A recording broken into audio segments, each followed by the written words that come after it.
virtual high five mula dito sa Quezon City hanggang sa kung saang dako man ng mundo kayo ngayon, guys. Oh yes, samahan pa natin yun ng virtual group hug dahil umpisa na ng morning bonding session dito sa Mars Palor!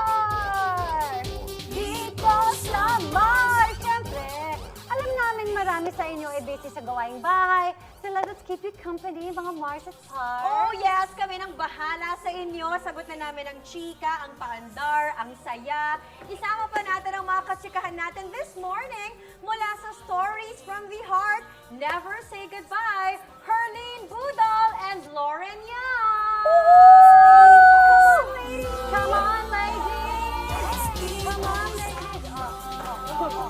Oh, come on, yeah, energy. Come on, come on, come on. Good morning! Good morning! Good morning, guys. Hindi pa tapos si Erling. Teka, bigyan muna Hindi, natin ng moment. parang naramdaman ko Ayan. kasi sa kanyang mag-tiktok Mars. Ayan, oh, yeah. Oh, okay. Parang maganda yung pasok ng umaga na. Okay na?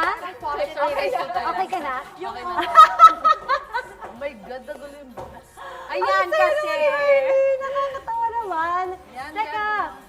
So, guys, syempre, galing sa lock and taping. Yes. Wala bang mga nasagap na mga chika dyan sa set?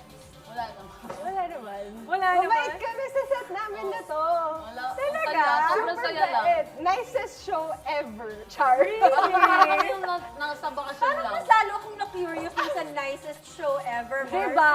Kasi ibig sabihin, maraming chika. Ay, naku, ang ay. mga chika na siguro we will never find out, di ba? Okay. What sabi nga nila may bago ng kasabihan na kung ano daw ang nangyayari sa lock and taping, stays in the lock and taping. Parang Mars. Boracay lang. Correct. Las Vegas lang at kung saan man, Okay, diba? so kung ayaw nyo mag-share, well, eto na lang. Ito naman ang mga nasagap natin sa internet.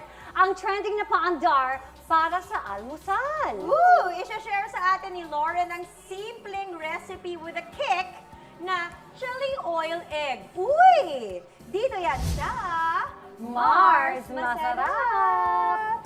So, super simple lang siya. I'll do it na?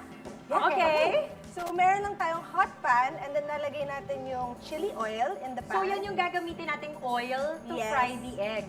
Hindi Yes. yung regular cooking oil. Yes, ito na yun. So, Ooh. di ba minsan may mga chili oil na meron siyang bits ng chili, may Yeah. garlic. So, pwede mo din gamitin yan dito. And then we just spread it in the pan.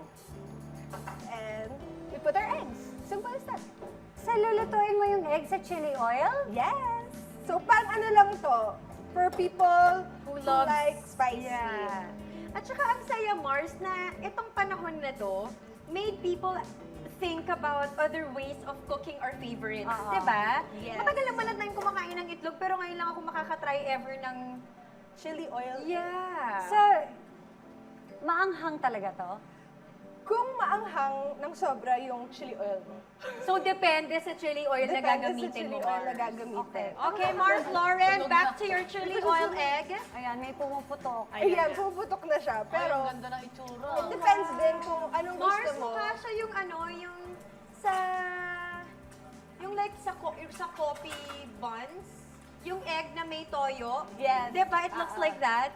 But instead of toyo, it's chili oil. So, depende din kung gusto mo yung egg na luto, crispy, or di ba some people, they like it na runny siya. Kasi Yes. pag runny siya, pwede mo na siyang ulamin on top of hot rice. Or palaman sa Super easy. tinapay. Yes. Oh, So, yes. super easy Wait, meals lang. wala nang asin-asin. Marami ng chili oil. So, wag na natin lagyan ng asin today. Para medyo healthy naman. Okay, let's try this. Kain na tayo. Uy, ang sarap kasi medyo basa Mars yung dilaw tapos crispy yung ilalim. Alam mo, bongga to na ulam kasi hindi mo nakakailanganan ng iba pang ulam, Mars. Ito lang. Like yung chili oil is more than enough para siya na yung magpapalasa sa buong Yes. meal mo. So matipid siya, Mars. You can just have this and rice and you're all set. Or gawa kang garlic rice. Tapos yung anghang pala niya, Not super. yung kaya, kasi hindi rin ako maanghang eh. Yung anghang na lumilipas. Yung, Yes. oo, Hindi yung siya nag-sustain kaya. ng matagal sa bibig. Hindi mo kailangan ng gatas. Thanks, Mars Lauren! In fairness, discovery na to of another new way of cooking egg.